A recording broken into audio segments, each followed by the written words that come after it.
They say for every action, there is an equal and opposite reaction.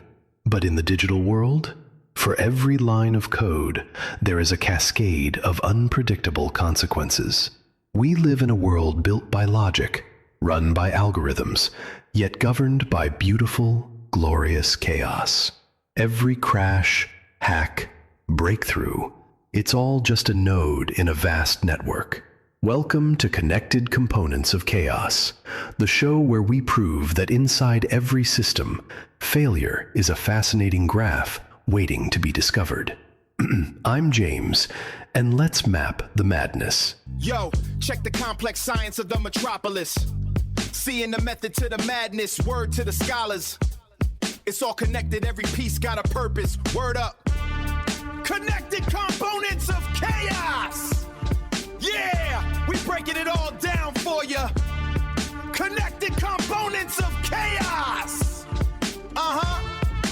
Peace. We spend so much of our lives just totally surrounded by code. Oh, absolutely everywhere. Right, like it runs the alarm clock that wakes you up, it runs the car you drive to work, the banking app you're checking at lunch.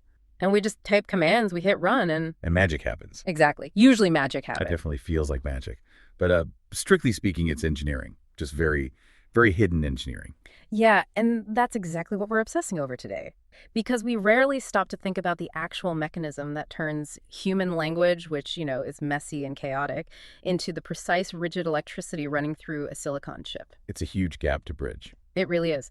So our mission today is to essentially unpack the black box of the compiler. And specifically, we want to zoom in on the front end of that box. We're going to figure out how we bridge that gap between the abstract ideas in our heads and the cold, hard logic of the hardware. Exactly. And I think to do that, we really have to start with a 30,000-foot view. Right. Like, what is a compiler, really? Well, most people know it's a translator. Like I write code in C or Java, which is the source, and the compiler spits out machine code that the processor can actually execute. There's this one golden rule that basically defines the entire field. Yes, the constraint of constraints. The output must be semantically equivalent to the input. Semantically equivalent, meaning the form changes, but the meaning absolutely cannot. Precisely. Like if your source code is written to calculate a mortgage rate, the machine code can't just decide to calculate a batting average. Right, that would be a disaster. A total disaster. And it sounds obvious, but think about how incredibly hard that is. You are completely changing the language from human-readable text to binary instructions. But the logic, the intent, and the outcome they all have to remain preserved perfectly. It's sort of like translating a poem from English to Japanese, but having to keep the exact rhyme scheme and the meter and the emotional impact exactly the same. That is a perfect analogy. And because that translation process is so complex, we don't just build one giant machine to do it all at once. The notes really highlight this massive divide in compiler architecture. The great divide. Yes, the front end and the back end. Okay, so let's unpack this modularity. What's the front end doing? Think of the front end as the analyst. Its only job is to read your code, break it down, understand the structure, and produce what we call an intermediate representation. An intermediate representation. Right. And crucially, the front end is machine independent. Huh. It does not care if this code is eventually going to run on an Intel chip, a Spark processor, or the little computer inside your toaster. It's just doing the pure analysis. So what about the back end? The back end is the synthesizer. It takes that intermediate representation, which is sort of this neutral mathematical version of your code, and it generates the final target code for the specific hardware. And the notes mention that this separation is key for reusability. I assume that's an efficiency thing. Oh, absolutely. Imagine you want to create a brand new programming language. If the compilers weren't split up like this, you'd have to write a full compiler for every single type of computer in existence. Oh, wow. Yeah, one for Intel, one for ARM, one for MIPS. It's known as the M times N problem. Right, because it just multiplies your workload. But with this split... You just write one front end that translates your new language into that intermediate representation. Then you just plug it into the existing backends that already know how to talk to the different hardware. So it turns a multiplication problem into an addition problem. M plus N. It's like having a universal translator that turns every human language into just pure math. And then having different interpreters who can turn that math into French or German or Japanese, depending on who's listening. Spot on. So that's the grand architecture. Yeah. But our mission today is to really get into the weeds of that front end, the very first step. Right, lexical analysis. And I think this is where it gets really interesting for you if you've ever stared at a screen full of code. Because when I look at a line like, say, position equals initial plus rate times 60, I see words, I see math, I see logic. Sure. But the computer doesn't see any of that, does it? No, not at all. The computer sees nothing but a stream of characters, just ink marks, essentially. It sees a P, then an O, then an S, then an I. Just a wall of letters. Exactly. Yeah. It has no idea that position is a word. It doesn't know that 60 is a number. To the machine at this stage, it is literally just noise. So lexical analysis is the process of grouping those characters into something meaningful. And the sources make this really big distinction here between a lexeme and a token. And I just have to say, I love this distinction because lexeme sounds like something a wizard would say. It really does have a magical ring to it, doesn't it? But it's very practical. The lexeme is just the raw material. It's the actual string of characters in the code. Okay. So the word position, that is a lexeme. The equal symbol is a lexeme. The number 60 is a lexeme. So that's the physical text on the screen. Then what's the token? The token is the label. It's the abstract category. So when the compiler sees the lexeme position, it analyzes it and says, aha, this matches the pattern for an identifier. So it tags it. Right, it tags it with the token ID. And the 60. 60 is the lexeme. The token is number. Hmm. And the equal sign becomes an assignment token. So it's essentially just tagging parts of speech, like pointing at a sentence and saying noun, verb, adjective. Exactly. It turns the stream of characters into a structured stream of tokens. Yeah. So your equation position equals initial plus rate times 60 becomes identifier, assignment identifier plus identifier times number. And that completely strips away all the chaos. Because the computer doesn't necessarily need to care what the variable is named at this exact second. It just cares that it is a variable. Right. It's classifying the chaos. But here is the really tricky part. How do you teach a machine to recognize those patterns in the first place? Like, how does it know that rate is a variable name, but if I type IF, that's a special keyword that means do this if that happens? Right, and the notes talk about regular expressions for this or rejects. And I actually remember rejects from a very painful afternoon trying to search through some massive text files once. We have all been there. We can be a headache. But in compiler theory, regular expressions are the fundamental tools we use to define the rules. How so? You basically tell the compiler an identifier starts with a letter followed by any number of letters or digits. That is the rejects rule. Okay, but a rule is just text, right? You have to actually build a machine to execute that rule. And I think this is where we get into those diagrams in the slides, the ones with all the circles and arrows. Yes, the finite automata. Finite automata. Or FA. But this is the actual engine under the hood. To visualize this, I want you to imagine a board game map. And on this map, you have these circles, which we call states. And connecting these circles are arrows, which we call transitions. Okay, so if I'm the computer, I start at the beginning circle. Right, you start at state Q0, you read one character from the code, let's say the letter R, and based on that specific character, you follow an arrow to the next circle. And if the next letter in the code is A, I follow another arrow. Exactly. You just keep following arrows as you read characters one by one. And if you see a space or an equal sign, the map might tell you to stop. And then what happens? If you land on a circle that has a double ring around it, which we call an accepting state, the machine says, bingo, I recognize this pattern. This is a valid identifier. That's actually really cool. It's basically a maze where the path you take spells out the word. That is a fantastic way to put it. Yeah. Now, the slides go pretty deep into two specific types of these machines, the NFA and the DFA. Ah, the alphabet soup of automata. So NFA stands for non-deterministic finite automaton, and DFA is deterministic. Now, is this just academic hair splitting, or does this difference actually matter to the engineering? Oh, it matters immensely for performance. And NFA, the non-deterministic one, is kind of like a sketch. It's very flexible. It actually allows the machine to guess. Yes. Yeah. From one state, a single input, like the letter A, could theoretically lead to two different next states. So the machine has options. Yes, it can effectively be in multiple states at once, or it has to guess which path to take. And this is really great for us humans when we are designing the logic, because we can be loose with it. We can say, well, if it's an A, maybe it's this word, maybe it's that word. But computers hate guessing, don't they? They absolutely despise it. Guessing requires backtracking. If the machine guesses wrong, it has to stop, rewind its progress, and try the other path. Yeah. And that is incredibly slow. So we need the DFA. The deterministic finite automaton. Exactly. In a DFA, there is zero ambiguity. For every single state and every single input character, there is exactly one specific path. No guessing. No guessing. It is rigid, it's fast, and it's highly efficient. So the workflow actually involves a conversion step. That's right. We humans write the rules using rejects. We might model those rules as a loose, flexible NFA, but then there are algorithms that literally compile that NFA down into a strict DFA so it can run on the silicon as fast as possible. It's literally a funnel from human flexibility to machine rigidity. That's kind of the theme of the whole topic, isn't it? It really is. Now I want to touch on memory for a second, because identifying a word is one thing, but remembering it seems like another. If the compiler sees the variable rate and it tags it as an ID, Does it just forget the actual name rate? It can't. It's going to need that specific name later when it generates the machine code, and this is where the symbol table comes into play. The symbol table. This sounds like the actual brain of the operation. It is the database. When the lexer finds a new name, like rate, it creates a dossier for it in the symbol table. It records the name, but as the analysis goes on, it adds more details to it. Attributes. What kind of attributes? Things like, what is the type? Is it an integer or a floating point number? What is the scope? Is it a global variable or is it just local to this one specific function? Oh, I see. And where does it live in memory? Exactly. So the token that we talked about earlier, does it just point to that dossier? Exactly. The token might just be ID comma pointer, where that pointer leads directly to that specific row in the symbol table. So the token stream itself stays very lightweight. It's just the card numbers in the library catalog. Well, the symbol table holds the actual books. Now, looking further into the lecture notes, there are some really specific behaviors in the lexer that are frankly fascinating. There's this one thing called the longest match rule. Ah, yes, the longest match. It sounds like a reality dating show, doesn't it?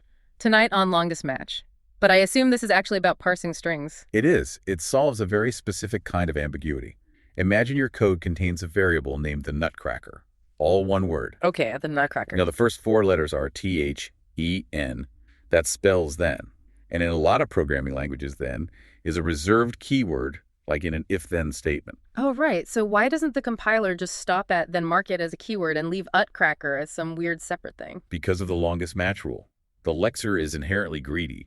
It wants to consume as many characters as it possibly can to form a valid token. Since the nutcracker as a whole is a valid identifier, and it's longer than just the word, then the compiler keeps going. That's really clever. It basically prevents the machine from jumping to conclusions too early. But the notes also mention a literal horror story where this kind of logic gets super tricky. They call it the look-ahead problem, and it involves Fortran. The famous Fortran story. Yes, this is a classic cautionary tale in compiler design. You really have to understand, in early Fortran whitespace, the actual spaces between characters didn't matter at all. The compiler just completely ignored them. Wait, so variable name with a space in the middle was exactly the same as variable name, all one word. Yes. Imagine writing an email where Dear Boss and DRBOS are treated exactly the same by the reader. That sounds like an absolute nightmare to debug. It was. Now consider this specific line of code. DO5I equals 1.2. Note the decimal point there, 1.2. Okay, DO5I equals 1.2. Got it. In Fortran, because spaces don't matter, that entire thing is actually variable assignment. It means set the variable name DO5I to the value 1.2. Wait, DO5I is the variable name. Yes, but now imagine you change that single decimal point to a comma. So you have DO5I equals 1, 2. Okay, 1, 2. What does that do? Now it's a loop. It means DO a loop ending at label 5 with the variable I going from 1 to 2. Wow, that is wildly confusing. A single dot or comma at the very end changes the entire structure of the command from a variable assignment into a loop. Exactly. And think about the poor lexical analyzer trying to read this. It starts reading DO5, I equals 1. And at this point, it still has no idea if it's reading a variable assignment or the start of a loop. Because it hasn't reached the punctuation yet. It can't decide if DO is a keyword for a loop or just the first two letters of a variable name. Precisely. It has to look ahead. It literally needs to peek at the characters way further down the line before it can lock in its decision for the very first token. That sounds so inefficient. It is. The notes actually mention that modern languages like Pascal and Ada and Java were specifically designed to avoid this exact nightmare. They have very strict rules about delimiters and spaces, so the compiler never has to guess or look that far ahead. It's amazing how much engineering goes into just preventing ambiguity. We actually end up designing our human-readable languages to make it easier for the machines, not just for us. We definitely have to meet them halfway. Ambiguity is the ultimate enemy of compilation. Speaking of ambiguity, let's talk about when things actually go wrong. Error handling. Because we have all seen the red squiggly lines in our code editors. What happens when the lexical analyzer hits something it just straight up doesn't recognize? Well, the funny thing is, lexical analysis is actually pretty bad at spotting real logic errors. It's too zoomed in. What do you mean by zoomed in? The notes give a great example. Imagine you write FI, open parenthesis, A equals F of X close parenthesis. You typed FI instead of IF. Ah, a classic typo. Just swap the letters. Right. To you and me, that's very obviously a typo. But the lexical analyzer just sees letters, it checks its rules and says, does FI match the pattern for an identifier? Yes, it does. Great, here is an identifier token, and it just passes the buck. So it thinks maybe you just have a custom function named FI. Exactly. It's not until later in the process, during syntax analysis, that the compiler looks at the whole sentence and realizes, hey, wait a minute, an identifier isn't allowed to start a conditional statement here. Oh, I see. So the lexical analyzer really only catches illegal characters. Mostly, yes. If you type a symbol that literally isn't in the language's alphabet, like, say, a weird emoji or a straight control character that doesn't belong, then it panics. And does it just crash, like fatal error, stop everything? A good compiler shouldn't. The ultimate goal is recovery. If it stopped at the very first error, you'd have to fix one typo, compile. Wait, find the next one, compile again. It would take forever. So it actually tries to patch it up on the fly. It tries to keep going just so it can report all the errors to you at once. Strategies include things like panic mode, where it literally just deletes characters until it finds something it recognizes again, or sometimes inserting a missing symbol. It's really just trying to get back on the rails. That makes a lot of sense. Now, we talked a lot about the theory today, the automata, the rejects, the tables. But how is this actually built in the real world? Do programmers literally sit there writing massive if-then statements for every single letter of the alphabet? You can. The source material calls this manual programming. You'd write this giant switch statement in C code. Case A, do this. Case B, do that. That sounds incredibly tedious and prone to bugs. It is absolutely tedious. And that is exactly why we have scanner generators. Tools with names like Lex or Flex. How do those tools work? You simply feed them the regular expressions. You just say, here is the mathematical pattern for a number, and here's the pattern for a keyword. And the tool automatically generates all that underlying C code for the finite automaton. It literally writes the scanner for you. So it's a program that compiles the compiler. In a way, yes.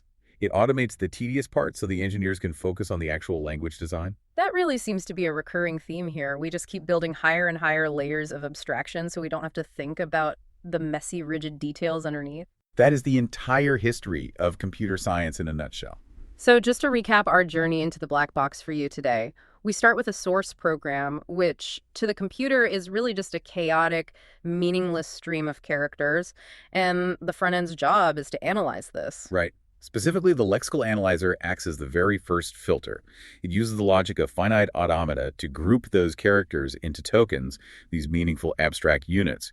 It handles quirks like the longest match rule, and it deals with the absolute headache of look-ahead. And it creates this clean, structured token stream that the rest of the compiler can actually understand. It takes noise and turns it into structure. That is the perfect summary. It smooths out the chaos so the pure logic can take over. And I think this matters to us, the learners, because it really demystifies those cryptic error messages. When the compiler complains about an illegal identifier, it's not being mean or judging your code. It just means your text literally didn't fit the map and the automaton had nowhere left to go. Exactly. It's just a machine blindly following a map. Before we wrap up, though, is there a final thought on this? We've talked so much about how precise and exact this all needs to be. Is the code that actually runs our world today perfect? That's the million-dollar question, isn't it? The source material actually leaves us with a really provocative thought regarding the back end, specifically the code generation and optimization phases. Oh, what's that? Well, it mentions that finding the truly optimal assignment of variables to memory registers, which is basically the absolute fastest, most perfectly efficient way to arrange the code on the physical chip, is what we call an NP-hard problem. NP-hard meaning basically impossible to solve perfectly in any reasonable amount of time, right? Correct. If a compiler actually tried to find the one perfect translation, the absolute mathematical ideal, you might be sitting there waiting a million years for your simple program to compile. Wow. So the software running our banks, our airplanes, our phones, it's not actually mathematically perfect. It is semantically equivalent, yes. It does exactly what you told it to do. But efficiency-wise, it is an approximation.